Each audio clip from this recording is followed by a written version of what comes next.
Welcome back to LC विज्ञान। देखो बच्चों, ये वीडियो बहुत इंपॉर्टेंट होने वाला है नीट जेई और क्लास 11th के बच्चों के लिए, जिसमें हम एक मोस्ट इंपॉर्टेंट टॉपिक कवर करेंगे जो कि है सेंटर ऑफ मास, जो कि हर बार नीट में उठा के देख लो एक क्वेश्चन पूछा ही गया है और क्लास 11th के बच्चों के लिए भी बहुत बार क्वेश्चन पूछा जाता है।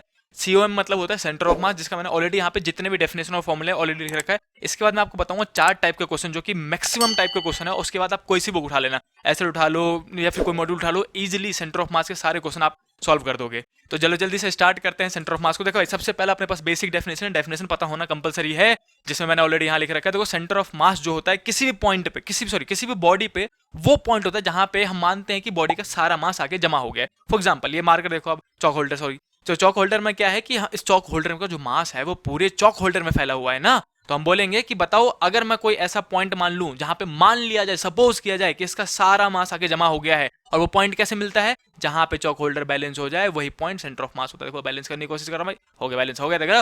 तो ये वाला जो पॉइंट होगा इसको बिल्कुल बीचों बीच, वो क्या कहलाएगा, इसका सेंटर ऑफ मास। तो इसको इंग्लिश में कैसे लिखते हैं, it is a point on a body. किसी भी बॉडी पे वो point where whole mass of the body is suppose to be consider. देखो मैंने यहाँ पे लिखा है सपोज, मतलब माना जाता है कि आके जमा हो गया है। इसके बाद अपने पास फॉर्मूले, जो कि मैंने यहाँ पे ऑलरेडी 5 फॉर्मूले लिख रखे हैं। ये फॉर्मूले सारे के सारे एक ही पैटर्न पे बेस्ड है और सीधे सीधे कोई डेरिवेशन वेस नहीं है इसका, सीधे 4-5 फॉर्मूले अप्लाई करने आने चाहिए, बात खत्म हो गया अपने पास। देखो सबसे पहले सेंटर, आर मतलब होता है पोजीशन वेक्टर। देखो मैंने यहाँ पे आर कॉम लिख रखा है, आर कॉम मतलब होता है पोजीशन वेक्टर। एग्जांपल के लिए समझाऊंगा आपको। देखो ऐसा करके मान लो कि एक कोई सा भी ग्राफ देंगे, मोस्टली जो सेंटर ऑफ मास के क्वेश्चन तो ग्राफिकल होते हैं भाई साहब। तो देखो 2 मास दे दिया मैंने आपको, यहाँ पे एक मास दे दिया यहाँ पे डॉट करके कि ये मास m1 है और ये मास m2 है, ठीक है। और इमेजिनरी मान लो ये कनेक्टेड है आपस में, तो बताओ इनका सेंटर ऑफ मास कहाँ लाई करेगा। अगर m1 का पोजीशन वेक्टर r1 है और अगर m2 का पोजीशन वेक्टर r2 है, अगर ऐसा सिचुएशन दे रखा है, तो बताओ सेंटर ऑफ मास कहाँ लाई करेगा, कहाँ पे बॉडी बैलेंस होगा। तो हम कहते हैं हमें क्या पता भाई, मान लेते हैं बीच में कहीं पे बैलेंस होगा ऐसा करके, है ना। तो बीच में कहीं पे भी आर्बिट्री पॉइंट पे आप मान लो कि बैलेंस हो गया, यानी कि ये इसका सेंटर ऑफ मास है। अब मुझे पता था कि सेंटर ऑफ मास पे क्या होता है कि whole mass of the body is suppose to be concentrated, मतलब सारे मास उस पॉइंट पे जमा हो रखे होते हैं। तो इस पॉइंट का नेट मास कितना बताओगे आप, m1 प्लस m2। ये वो पॉइंट है जहां पे बॉडी बैलेंस होगी और सारा मास माना जाएगा, सपोज हो गया कि जमा हो गया। और इसका जो पोजीशन वेक्टर है उसको कह दो आप आर कॉम। आर मतलब होता है पोजीशन वेक्टर और कॉम मतलब सेंटर ऑफ मास की बात हो रही है। तो ये जो आर कॉम है उसका फॉर्मूला कैसे लिखते हैं, इस वाले फॉर्मूले से भैया। सिंपल सी बात है, पहले मास को पहले पोजीशन वेक्टर से मल्टीप्लाई कर दो, दूसरे मास को दूसरे पोजीशन वेक्टर से। m1 इंटू में r1 प्लस में m2 इंटू में r2। अगर 3 मास होता तो प्लस में m3 r3, 4 मास होता तो प्लस में m4 r4, और नीचे में सबका मास जोड़ना है, m1 plus m2 plus m3 जोड़ते चले जाना है। सेम पैटर्न पे देखो, मास इनटू में डिस्टेंस कर रहे हैं, अपॉन में टोटल मास कर रहे हैं, मास इनटू में डिस्टेंस अपॉन में टोटल मास। तो इसको सेम चीज कोऑर्डिनेट के फॉर्म लिख सकते हैं, x कॉमा y लिखते हैं ना वो वाला, x कोऑर्डिनेट कितना होगा, या फिर ग्राफ बना के दे दिया भाई कोऑर्डिनेट बताओ x कॉमा y कितना होगा। तो x एक्सिस में भी टाइप्स ऑफ क्वेश्चन बताऊंगा, सारे एक एक क्वेश्चन मैं सॉल्व करके दिखाऊंगा और आपको प्रैक्टिस के लिए क्वेश्चन भी मिलेगा। मैं आपको एसएल का एनसीईआरटी का क्वेश्चन बता दूंगा कौन कौन सा सॉल्व करना चाहिए इसके बाद।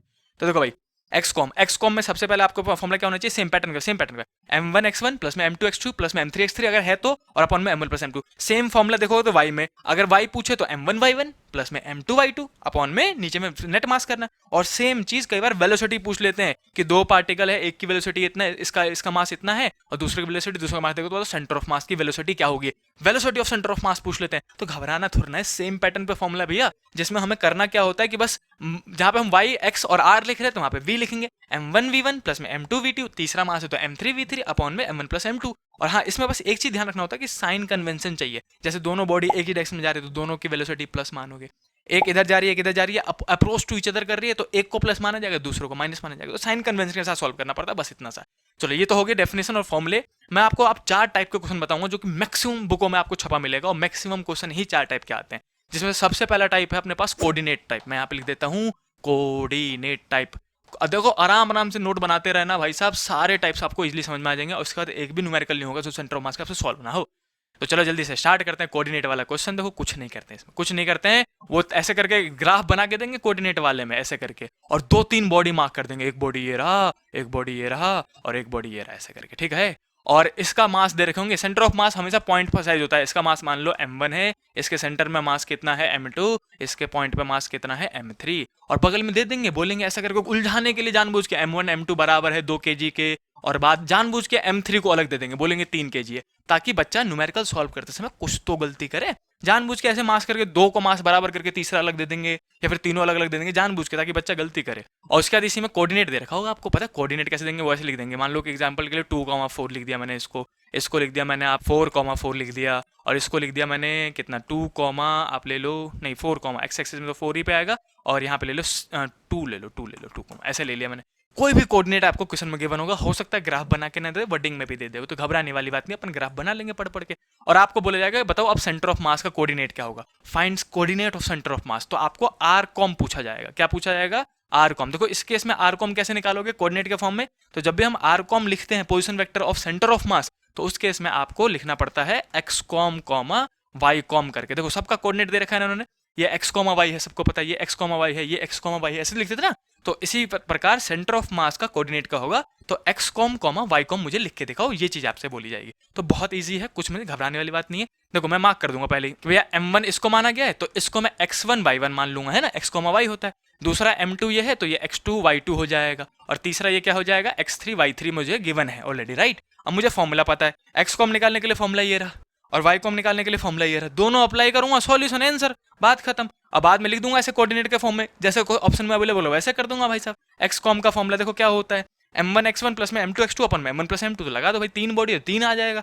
तो m1 मतलब कितना है, मास 1 कितना है 2 kg, इनटू में x1 कितना है, x1 मतलब पहला वाला कोऑर्डिनेट जो कि है 2, ये हो गया पहले का, प्लस करो दूसरे का मास कितना है, अगेन 2 kg, और इनटू करेंगे किसके साथ, इसका m2 x2 का मतलब 4, तो यहाँ पे लिख देंगे हम, यहाँ पे 4 लिख दिया। फिर प्लस करो तीसरा, 3 भी है ना सर, तो तीसरा भी करना पड़ेगा, कितना है m3 कितना है 3 kg। और देखो यहाँ पे जानबूझ के बच्चा जोश जोश में 2 kg ना लिख दे, गलत करने के लिए आपको अलग किया जाएगा ये। तो यहाँ पे लिखेंगे मास तीसरा वाला 3 kg है, और तीसरे का कोऑर्डिनेट कितना है 4, कोऑर्डिनेट भी ध्यान से लेना, गलत नहीं करना है। अपॉन में कितना आएगा, तीनों मास का सम, तो 2 kg और 3 kg, यानी कि 2 प्लस में 2 प्लस में 3, ऐसे करके सॉल्व करके एक्स कॉम निकाल देंगे। सिमिलरली करके आप वाई कॉम निकालोगे, है ना। वाई कॉम कैसे निकालोगे, m1 y1 की बात करूंगा, m1 कितना है 2 और y1 कितना है 4, तो 2 इंटू में 4 करके फिर प्लस करूंगा किसमें, इसको m2 कितना है अपने पास 2 kg, और y2 लिखेंगे, y2 कोई गलती मत करना, हर बार की जरूरत नहीं है, आराम आराम से करना भाई साहब। 2 इंटू में 4 किया इसको, प्लस में m3 कितना है 3 kg, और अपने पास y3 कितना है, y3 मतलब इसका कोऑर्डिनेट यानी कि y वाला 2 है, और अपॉन में सारे मास को जोड़ दिया मैंने, कितना आएगा 2 दूनी 4 और 3 7, तो 2 प्लस में 2 प्लस में 3 लिख दिया।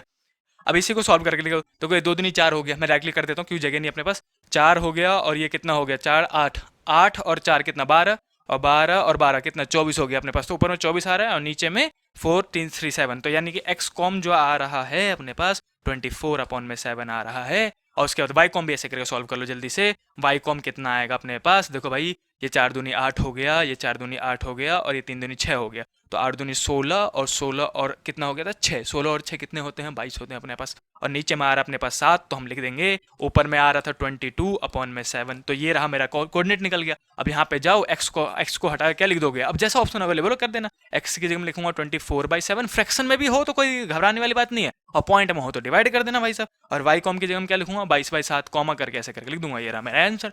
अब इसी के बेस पे मैंने आपको 2-3 न्यूमेरिकल स्क्रीन पे भी दे दिया है, आप चाहो तो अभी सॉल्व कर लेते हो, और यहीं पे मैं आपको एसएल और एनसीईआरटी का क्वेश्चन बता सकता हूँ कौन कौन सा कर रहे हो, तो आप उसको देख देख के करते रहना। तो चलो जल्दी से मैं मिटा के ही होगा पहले टाइप का क्वेश्चन, मैं मिटा के आपको दूसरे टाइप का क्वेश्चन कराता हूँ। टोटल 4 टाइप के क्वेश्चन कराने हैं, आराम से देखते रहो और इजीली समझते रहो, आपके पास सेंटर ऑफ मास के सारे क्वेश्चन हो जाएंगे। तो अब अपने पास दूसरे टाइप का क्वेश्चन, दूसरे टाइप के क्वेश्चन को हम बॉडी टाइप कहते हैं, यानी कि इसमें क्या होता है कि एक बॉडी दे दिया जाता है आपको, यहाँ पे लिख देता हूँ मैं, बॉडी टाइप का क्वेश्चन है, और ये सॉल्व करना बहुत आसान होता है, बस कोऑर्डिनेट पता करना होता है। मैं आपको एग्जांपल के लिए एक क्वेश्चन समझाऊंगा और एक क्वेश्चन यही बोर्ड पे दूंगा, जिसको आप पॉज करके अभी सॉल्व करके देखोगे कि सही आंसर आ रहा है कि नहीं आ रहा। तो सबसे पहले इस क्वेश्चन में क्या होता है कि ग्राफ दे रखा होगा ऐसे करके आपको, और इसमें बॉडी दे रखा होगा, पॉइंट साइज मास नहीं दे रखा होगा जैसे पिछले क्वेश्चन में दे रखा था। इसमें ऐसे करके बॉडी खींच देंगे। बॉडी कैसे खींचेंगे, मान लो एग्जाम्पल के लिए मैं स्क्वायर शेप का एक बॉडी ले लेता हूँ ऐसा करके। अब ये सारे बॉक्सेस स्क्वायर शेप के हैं, वो बोल देंगे कि इक्वल मास है अनइक्वल मास है कुछ भी, और कई बार बोलेंगे मास भी नहीं है, हर एक ऐसे लिख देंगे कि ईच ब्लॉक का जो मास है अपने पास, यहाँ पे जो एक स्क्वायर सा बन रहा है इसका मास है m, ऐसे करके दे देंगे जानबूझ के रैंडम। और यहाँ पे दे दिया जाएगा कोऑर्डिनेट्स, जैसे कि ये अपने पास 8 मीटर का है एग्जाम्पल के लिए लिख दिया, और ये भी अपने पास ऐसे करके दे दिया कि 8 मीटर के लिए। तो ऐसे करके आपको ये कोऑर्डिनेट्स दे देंगे, मतलब साइड्स दे दिया जाएगा आपको, और बोल देंगे इसका मास 2 kg 3 kg कुछ भी, या फिर m kg ऐसे करके रैंडम बोल देंगे, और बोलेंगे बताओ इस पूरे स्क्वायर फॉर्म का जिसमें 4 छोटे छोटे स्क्वायर है, इस पूरे का सेंटर ऑफ मास कहाँ पे आएगा। तो अब ये डायरेक्टली मत बोल देना कि सेंटर पे आएगा, उसको आपको कोऑर्डिनेट निकाल के देना होता है, R com X com comma Y com लिखना होता है। तो इसमें एक्स कॉम वाई कॉम कैसे निकालेंगे? तो इस केस में करना क्या होता है, आपको सीधे सीधे सबसे पहले हर एक स्क्वायर का जो मास है वो मानना होता है कि सेंटर ऑफ मास कहाँ लगेगा। देखो मैं आपको बताता हूँ। तो सबसे पहले क्या करोगे आप, हर एक बॉक्स का, जैसे अभी स्क्वायर मान के चलना इसको, तो ये एक स्क्वायर है अपने पास, तो इस पूरे स्क्वायर का जो मास है वो m है, वो कहाँ लाई करेगा, इसके स्क्वायर के सेंटर ऑफ मास पे। और स्क्वायर का सेंटर ऑफ मास कहाँ होता है, ऐसे करके डायगोनल काट दो, जहां पे डायगोनल कटे हम बोलेंगे वहां पे पहला मास है m।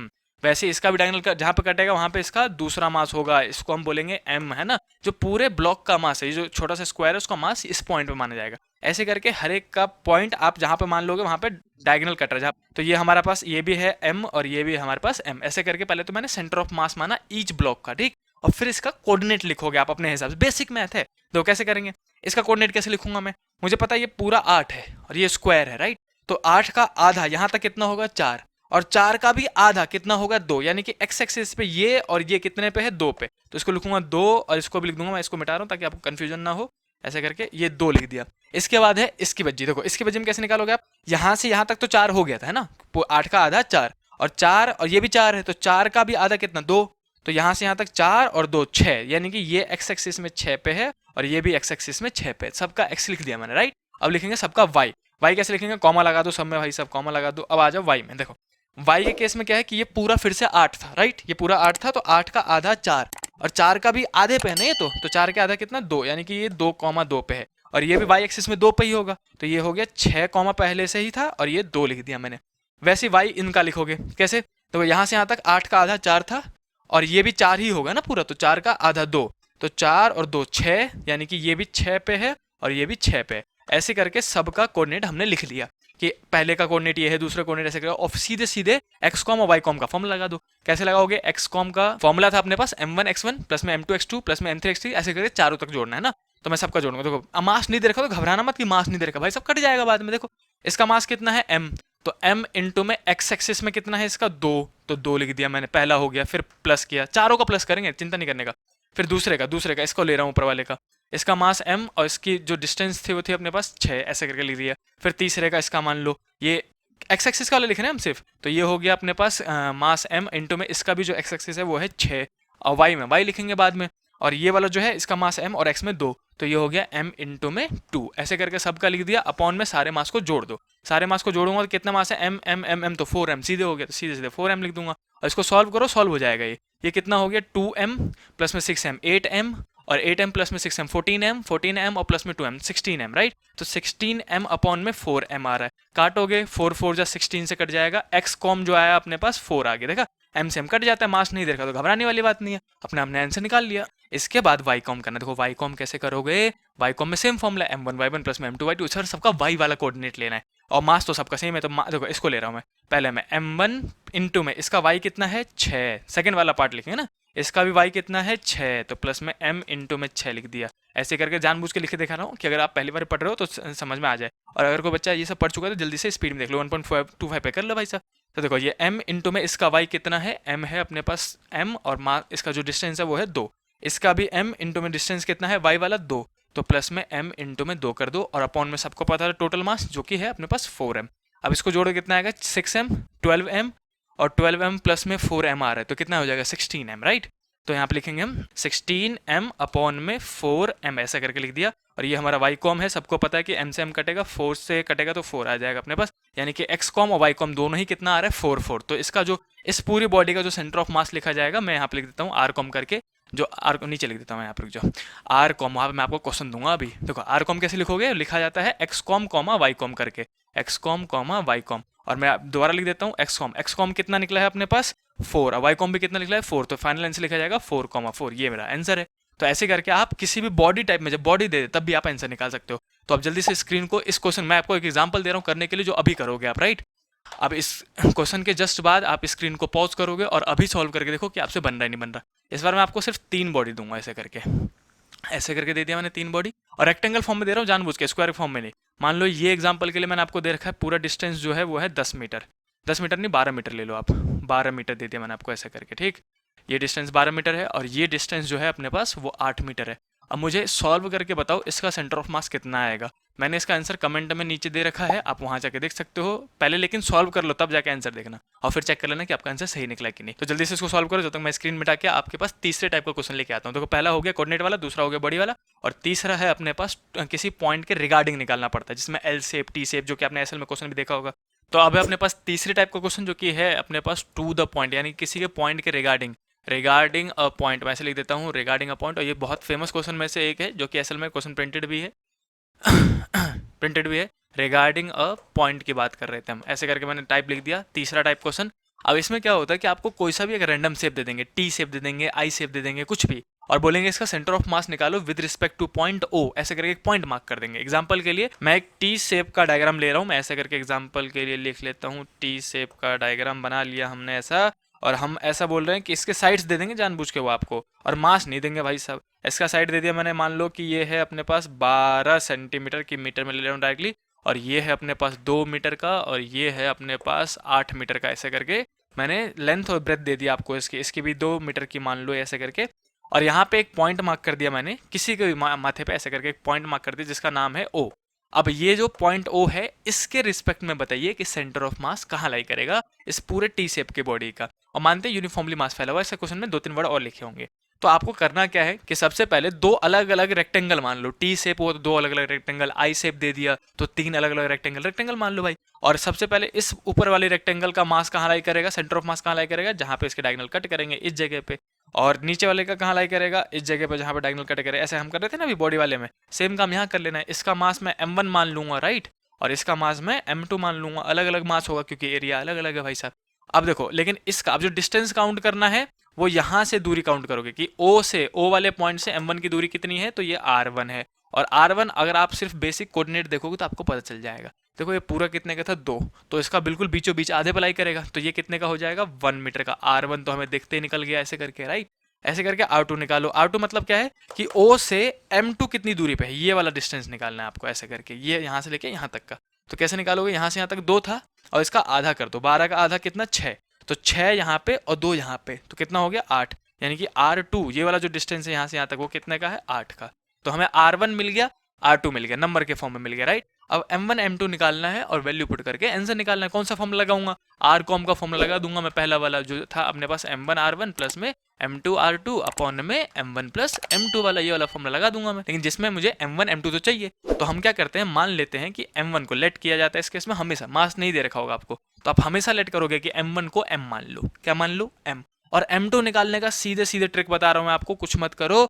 जो आपने पहला मास माना है M1 यानी कि M अपॉन में ऊपर वाले का एरिया, ऊपर वाले का एरिया कितना है, लेंथ इंटू में ब्रेथ कर दो, 8 दूनी 16, 8 और 2 था तो 16 लिख दिया, ठीक। और इंटू में करना है नीचे वाले का एरिया, मास अपॉन में जिसका मास लिया हमने, ऊपर वाले का मास लिया तो ऊपर वाले का मास अपॉन में ऊपर वाले का एरिया, N2 में जिसका निकालना है उसका एरिया। 12 है और ये 2 है ना, तो ये 12 दूनी 24 हो जाएगा अपने पास, तो N2 में कर दो 24, तो इसके नीचे वाले का मास निकल जाएगा। हमेशा ऐसे करना है आपको। अब इसको काटा पीटा तो जितना सॉल्व हो सके कर दो। ये कितना, आधा करूंगा तो 12 और इसका आधा करूंगा तो 8 दूनी 16, इसका आधा करूंगा तो 6, ये आएगा 4, ये आएगा 3, ये आएगा 2, ऐसे करके लिख दिया मैंने बेसिकली।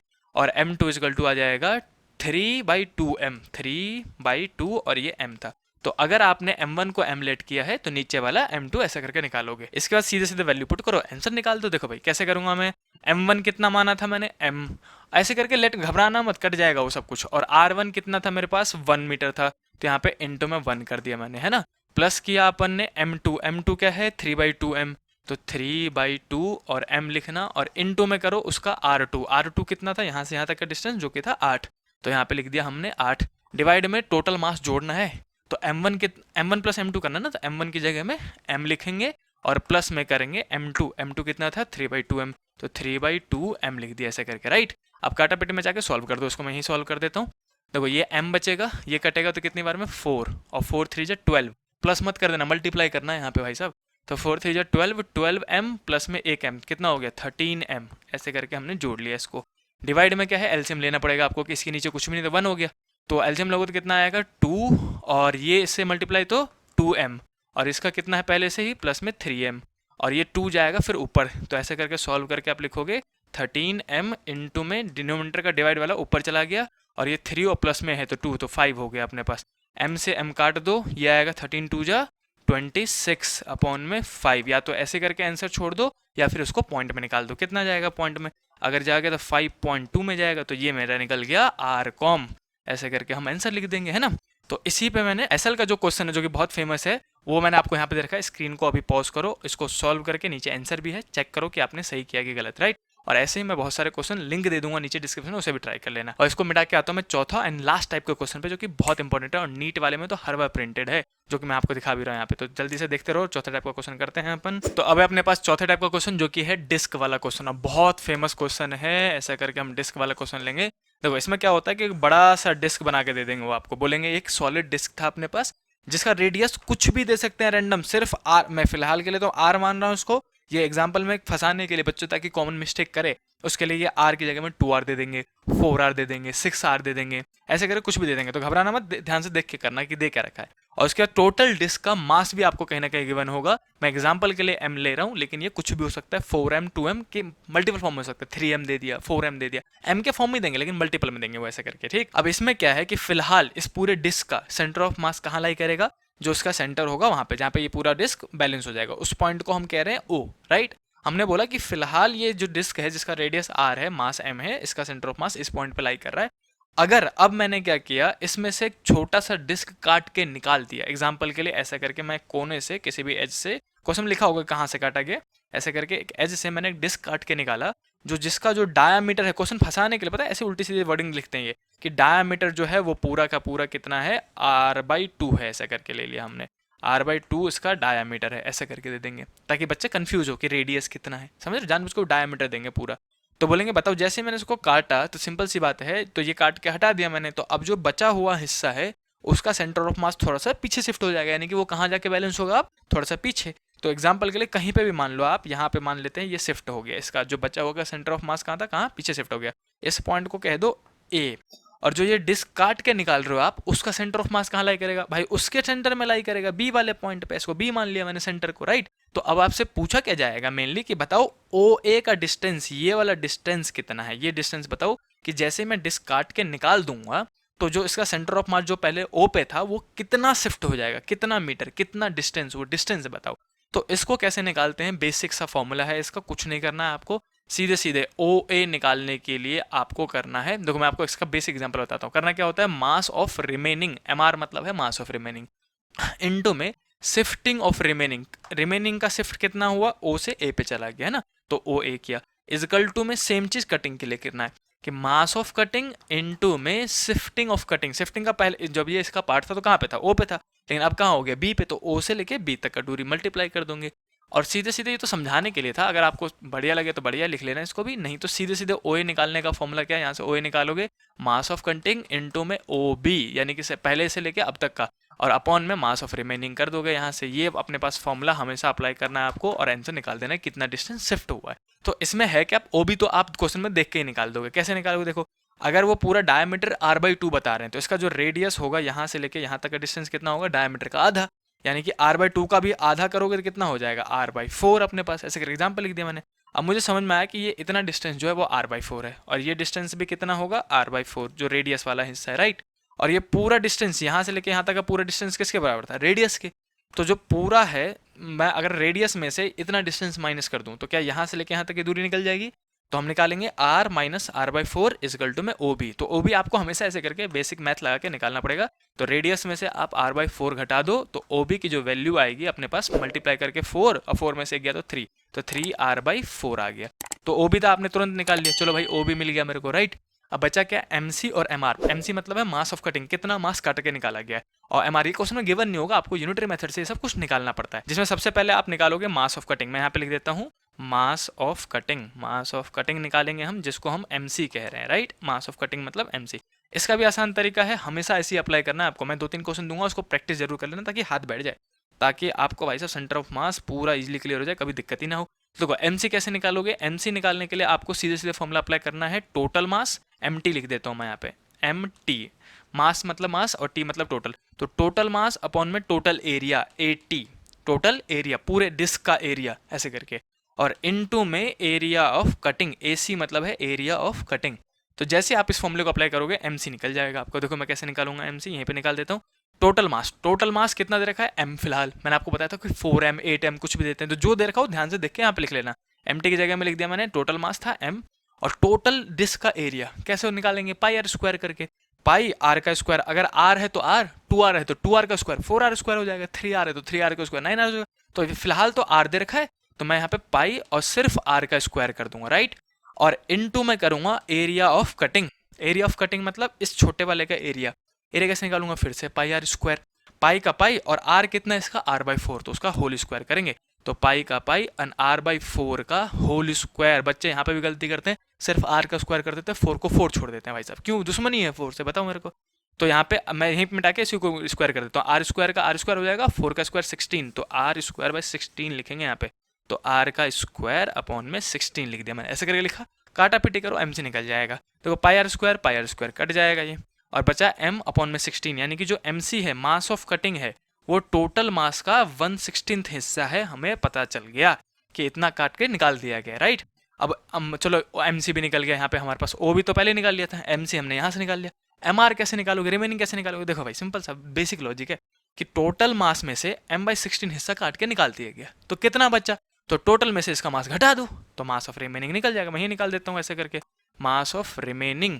तो मास ऑफ रिमेनिंग निकलेगा टोटल मास जो भी दे रखा हो, m तो m, 4m तो 4m, तो total mass minus mass of cutting. Mass of cutting कितना निकला, m/16, तो यहाँ पे ऐसे m/16 माइनस कर दोगे, तो एलसीएम लोगे तो 16 आएगा, 16m माइनस 1 15m, यानी कि मास ऑफ रिमेनिंग निकलेगा अपने पास 15m। हमेशा यही अप्लाई करना है आपको, 2-3 चीजें, 15/16m अपने पास ऐसे करके निकल गया। तो सबसे पहला काम OB निकालो, मैं यहाँ पे मार्किंग कर देता हूँ, सबसे पहला काम OB निकालो क्वेश्चन को बेसिकली देख के, फिर दूसरा काम ये वाला फॉर्मूला अप्लाई करो, और फिर तीसरा मास ऑफ रिमेनिंग निकाल दो। जैसे ये तीनों काम हो जाए, आप इस फॉर्मूले में जाओ, पुट कर दो, आंसर निकल जाएगा। तो OA जो निकालना था अपने को, उसको निकाल लेते हैं। यहाँ पे हम लिखेंगे OA का OA इजकल टू में मास ऑफ कटिंग है कितना है, m/16 है, तो लिख देंगे m/16 यहाँ पे ले लिया हम, और डिस्टेंस कितना था इसका OB जो 3r/4 था, तो जल्दी जल्दी 3r/4 लिख देंगे। डिवाइड बाई का था, डिवाइड में कुछ था का mr था, mr मतलब मास ऑफ रिमेनिंग जो कि 15m/16 है। घबराना मत, सब कुछ कट जाता है यार, 15m/16 है। अगर सब कुछ मल्टीप्लाई में, प्लस माइनस में तो है नहीं, ताकि मैं तो फ्लो में डिसरप्ट हो गया क्योंकि कैमरे की बैटरी हो गई थी डाउन, फिर मैंने इसको दोबारा अभी चार्ज किया है और दोबारा स्टार्ट किया, मैं शूट करता रह गया था। देखो भाई मैंने आपको बताया था कि कट जाएगा, देखो यहाँ पे आराम से मैंने ऑलरेडी काट रखा है तो मैं मिटा नहीं रहा हूँ। देखो यहाँ पे m से m कटेगा, राइट, और ये 16 से 16 कट जाएगा, ठीक है।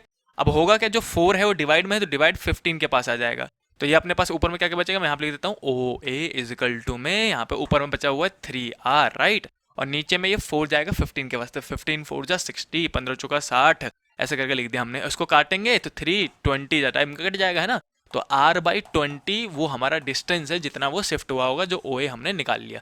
तो ये था अपने पास लास्ट चौथा टाइप का क्वेश्चन जिसमें डिस्क वाला आता है। इसके रिगार्डिंग मैंने आपको यहाँ पे क्वेश्चन दे रखा है, इसके इनको पॉज करो, जल्दी से इसका सॉल्व करके आंसर बताओ, और नीचे कमेंट करके बताना जरूर कि आंसर क्या था, और मुझे कमेंट करके नीचे बताते रहना कि आपको समझ में आया कि नहीं आया, कितना समझ में आया, कौन सा पार्ट अच्छा लगा, नीचे कमेंट करते रहना ताकि एक्टिवली समझ में आए मुझे कि हाँ बच्चे इंटरेक्ट हो रहे हैं, समझ में आ रहा है। मिलते हैं नेक्स्ट वीडियो में, तब तक के लिए बाय बाय।